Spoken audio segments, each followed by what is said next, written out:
Bom, pessoal, estamos aqui com o Conceito OK e vamos fazer uma entrevista com um dos grandes mestres do nosso mundo de arquitetura, decoração e logística, especialmente o Hélio Borg. Hélio, eu queria ser um pouco e contar para o mercado dessa geração nova que não conhece um pouco do nosso passado.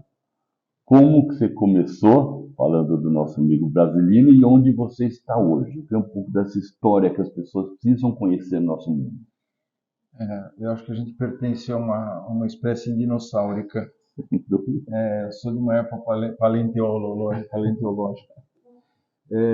Eu comecei há mais de 40 anos.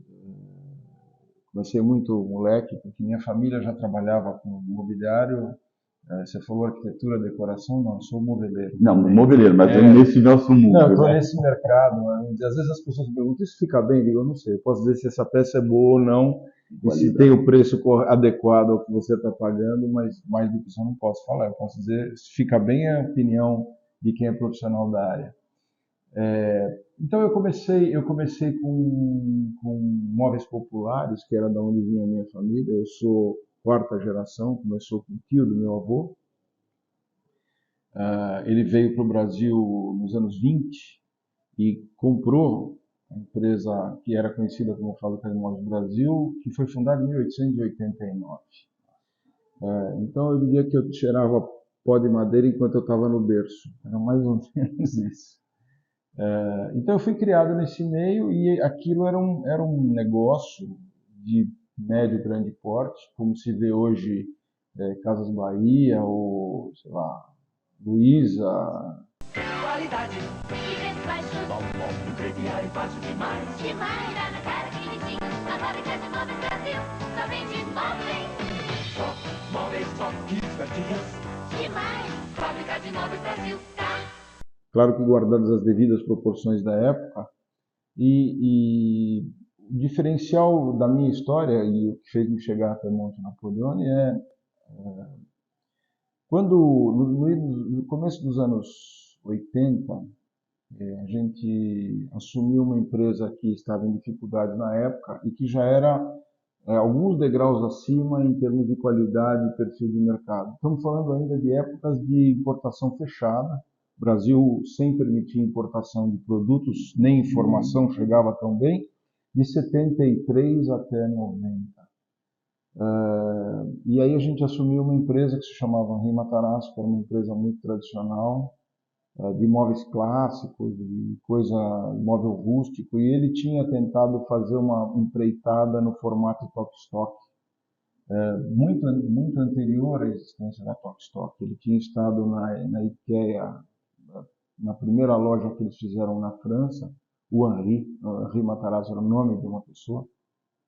A empresa foi fundada pelo pai dele, e ele tinha família na França e tal, e ele foi visitar a família e ficou encantado com o que viu na IKEA. E aí ele tentou fazer um projeto chamado, como é que chamava? Relook. E era mais ou menos nos moldes do que veio nascer depois da Tok-Stock. E isso deu errado. Deu errado por uma razão clássica. Ele tinha uma clientela em 4 ou 5 lojas montadas, que tinha uma visão muito clara do que ia encontrar na loja dele, e ele mudou tudo aquilo para uma coisa que a gente enxerga hoje como Tok-Stock. Então, o cliente dele chegava lá e não encontrava o que esperava encontrar, e ele não conseguia atingir o cliente novo porque ele não falava com esse cliente Tok-Stock, entre aspas.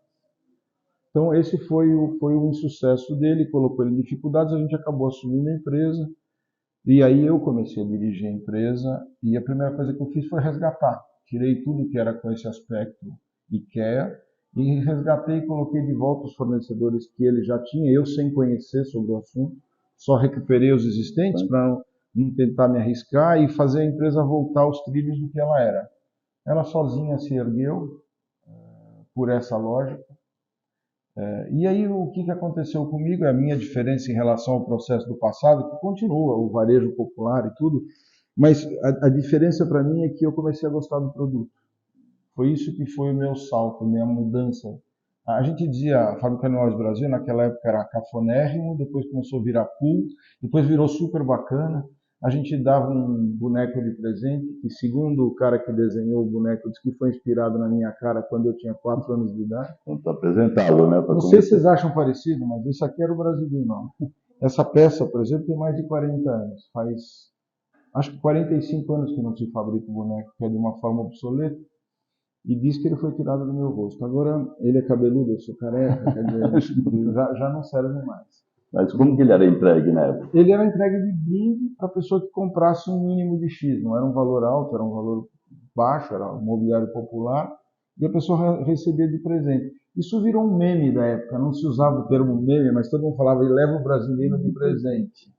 Tanto que houve todo tipo de gozação, mas o meme mais engraçado da época é que quando você casava com alguém que já tivesse filho, você falava, ele levou o brasileiro de presente. E acabou virando o chavão genérico. Mulheres, cheguei. Os bons tempos voltaram. E olha só quem veio também. Please, close again. Aproveite. Agora, em qualquer compra, você ganha um brasileiro de presente. Na fábrica de móveis Brasil. Mas essa fase popular é uma fase que muito me orgulha, porque ela me fez entender muito do mercado, me fez entender o mercado de maneira profissional. A gente tinha que administrar uma frota grande de caminhões, com vários motoristas ajudantes e atendimento e montagem. A gente vendia cozinhas, armários, para montar na casa de alguém. Quer dizer, isso para mim foi uma escola violenta, muito intensa. E quando a gente pegou a Rimatarazzo, eu comecei a ter essa paixão pelo produto. Foi aí que eu tive contato com a tua mãe, porque eu queria entender muito quais eram os melhores caminhos que eu tinha para abraçar melhor aquele universo. Ao invés de mudar de produto e mudar de cara, ampliar o acesso daquela mesma loja, com aquele mesmo formato, com aquele mesmo conteúdo, ou variantes próximas daquele conteúdo. Tive chance de ir para Milão, quem me abriu as portas foi tua mãe, a primeira vez em 86 ou 83. Acho que eu fui uma vez em 83, uma vez em 86, depois eu comecei periodicamente. A feira naquela época era em setembro, era bienal, não eram todos os anos, e só haviam 2 pessoas que já tinham frequentado a feira com alguma continuidade, que era a tua mãe, e na época Maria da Estrada também, que já não está mais. E os primeiros arquitetos começaram aí junto conosco, querendo olhar as coisas que se faziam lá. Em 90 abriu a importação, março de 90, me lembro como se fosse hoje, e a gente trouxe o primeiro container de mobiliário italiano para o Brasil, e eu ainda trouxe para dentro da Rimatarazzo. Em 95 nasce o projeto D&D, que era bem diferente do que é hoje. O D&D começou extremamente elitista, tão elitista que era quase inviável o projeto do jeito que eles queriam formar, e eles não aceitavam a Rimatarazzo lá dentro, porque a Rimatarazzo era abaixo do teórico nível mínimo ao qual eles pretendiam. Então a gente inventou uma marca chamada Monte Napoleone. Essa marca tem o nome por causa da rua de Milão, e tinha uma razão. O primeiro fornecedor que a gente teve parceiro da Itália foi Giorgetti. E o Carlo Giorgetti, que era o nosso amigo pessoal e que eu já conhecia antes do mobiliário, era amigo do meu sogro, era o único que tinha um showroom em Milão, numa rua da moda, que era a Via Monte Napoleone. E como o nosso ponto de encontro sempre nas primeiras idas para lá, a gente se encontra na Monte Napoleone, a gente acabou usando esse nome como sendo o nome das lojas. E assim nasce Monte Napoleone. Então a gente pode dizer que a gente foi pioneiro na importação do mobiliário italiano. Claro que a gente cometeu diversos erros, é parte de qualquer trajetória de quem não tem experiência anterior. O mercado inteiro não tinha experiência, quer dizer, se tinha experiências anteriores, eram anteriores aos anos 70, aí também nem eu estava lá para saber. Então, a gente foi procurar orientação de todos os lados. Usamos muito os próprios arquitetos como assessores de opinião, dizer isso serve, isso não serve, isso a gente tem onde colocar e não tem, isso aqui tem preço, isso aqui é maravilhoso, independente de preço e tal. Então, a Monte Napoleone foi se consagrando e se compondo a partir desse processo, um processo de amadurecimento. Ela abre em 1996, e então agora ela foi para 26 anos. não dá para reclamar. Considerando a vida média das empresas brasileiras, considerar o que eu vivi no passado, o que eu vivi com a Rio, o que eu convivi com o Monte Napoleão, só o Monte Napoleão são 26, e o total da trajetória, se considerar que eu comecei em 81, 40, são 41 anos. Então, assim, não deve ter feito tanta coisa errada, ou pelo menos deve ter feito mais certa do que errada. A gente pressupõe que se está aí sobrevivendo, não é fácil. Tantos temporais no Brasil. É isso, mano. E me conta um pouco também, depois disso você trouxe cartel e as empresas que você tem dentro da Monte Napoleão, você importa? Uma coisa puxa a outra, né? No fim dos anos 90, acho que 98, 99, logo depois que a D&D abriu e que a gente começou com uma loja muito pequenininha, Monte Napoleão lá dentro, a gente teve contato com a Carter. A Carter é um fenômeno à parte, é uma empresa que tem uma linha doutrinária derivada da moda. Ela não deriva do mobiliário. Quer dizer, ela nasce como uma empresa química que faz produtos derivados de petróleo, derivados de plástico, de polímeros e coisa e tal, e que nasceu fazendo balde, vassoura, esse tipo de coisa. Só que a mulher do dono era uma apaixonada por design, Ana Castelli, os dois já são falecidos, o Júlio e a Ana, e ela começa a induzir ele a fazer móveis, e ele faz uma primeira cadeira concordando com a pressão dela, só que infantil. Ele sabia que teria resistência para aguentar o peso de uma criança, além de ser concentrada a mistura de materiais químicos. E deu super certo. Se não me engano, foi a cadeira mais vendida para colégios infantis, para escolas infantis na Itália naquela época. Estou falando de 1949, 1950. A empresa vai se desenvolvendo durante os anos, até que a grande explosão dela acontece quando o genro assume. A filha deles é médica, não teve nenhuma afinidade com o negócio, e o genro é o fundador da Versace Modas, junto com o Gianni. Eles eram sócios meio a meio.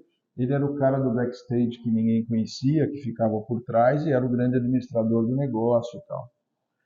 Quando eles começam a ter alguma dificuldade, porque o Gianni quer trazer família, e o Cláudio também tem filhos, e acha que pode dar problema, o Cláudio preferiu vender a parte dele para Donatella Versace, que é conhecida e que toca a empresa até hoje. Ele vendeu a parte dele para Donatella 2 anos antes do Gianni falecer, 3 anos antes do Gianni falecer.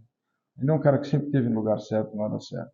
Aí quando ele assume, ele traz Philip Stark para dentro. E aí foi a grande explosão da empresa, quando ele entendeu que o melhor marketing era o próprio produto.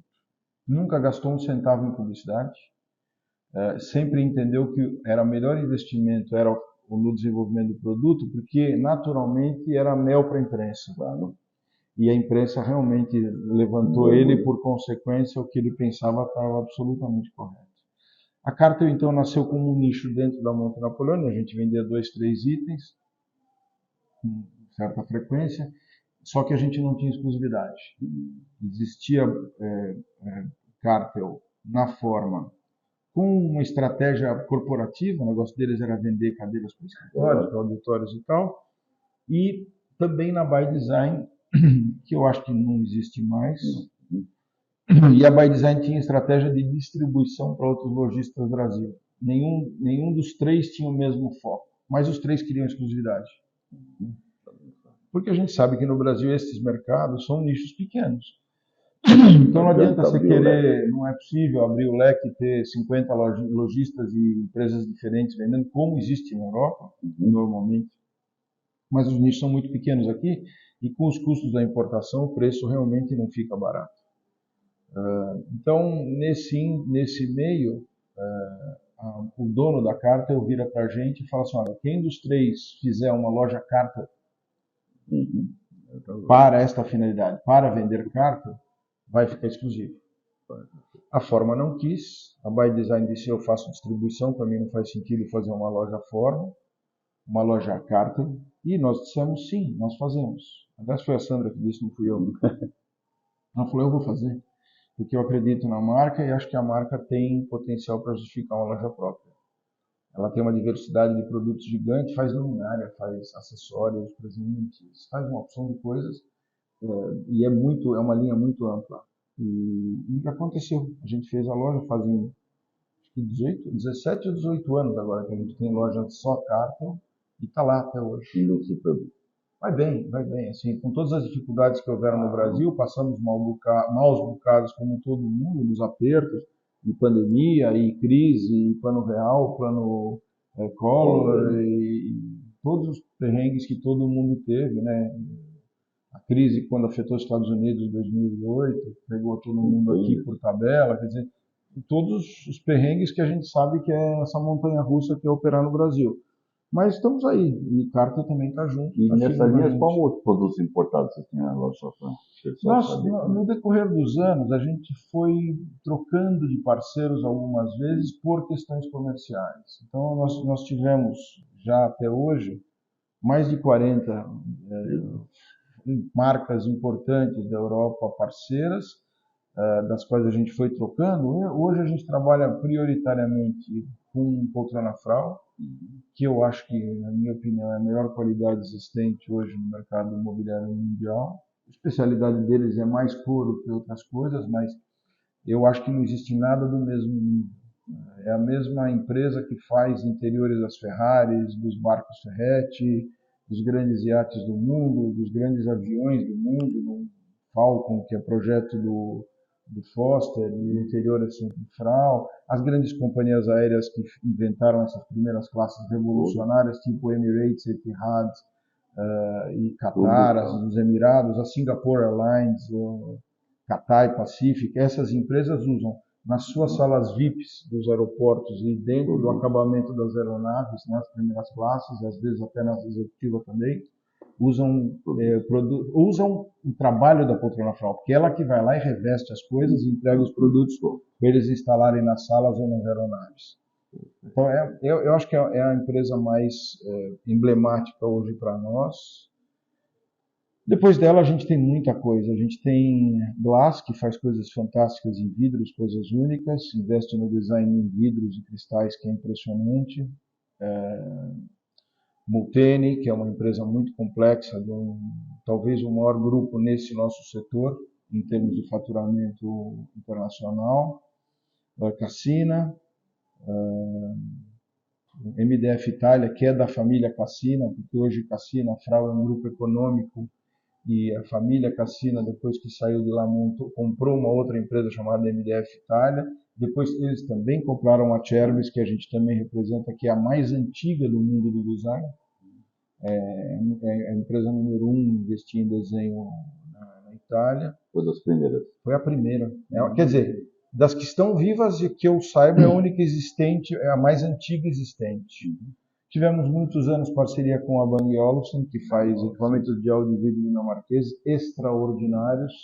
Infelizmente não pude continuar, porque como formato de negócio não avançava, mas 17 anos foram 17 anos bons. Acho que a tecnologia avançou muito rápido e a Bang Olufsen talvez ficou um pouco lenta para esta velocidade de evolução, e ela começou a se tornar inviável para o nosso mercado, para o tipo de consumo.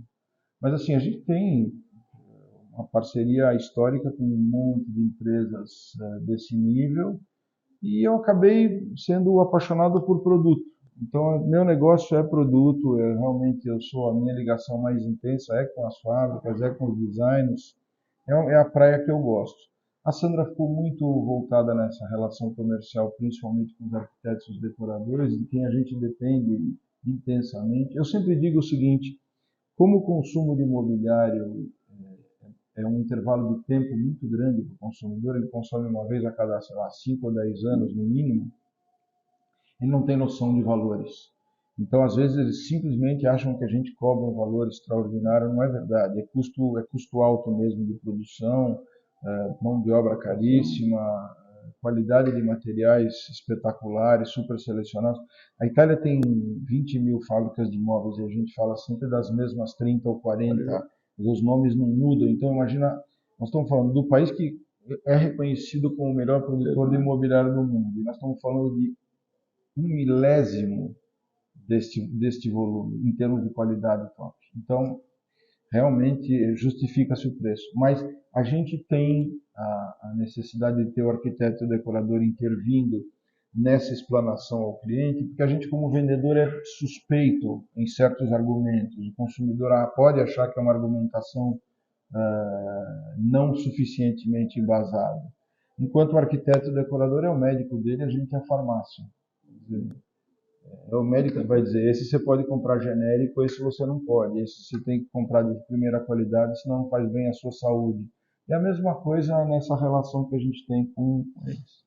Maravilha, pessoal. Queria convidá-los a conhecer a loja Monte Napoleone, na Gabriel Monteiro da Silva, número 2168. E venha conhecer o Hélio. Olha, fica aqui a bela dica da Conceito AK para vocês conhecerem essa bela loja com produtos incríveis. Sempre um prazer. E essa história com o Bob é uma história fantástica, uma história de uma relação certamente, de pelo menos 40 anos. Eu acho que eu conheço o Bob antes de eu ser casado, eu vou fazer 40 anos. Isso com certeza eu. Então é bem antigo e acho que a paixão é dos dois, assim, a paixão pela área, pelo setor e tal. Não estaríamos nenhum de nós dois aqui fazendo o que estamos fazendo se não fosse pela paixão, não é verdade? Sem dúvida nenhuma. Obrigado, Hélio. Eu que agradeço.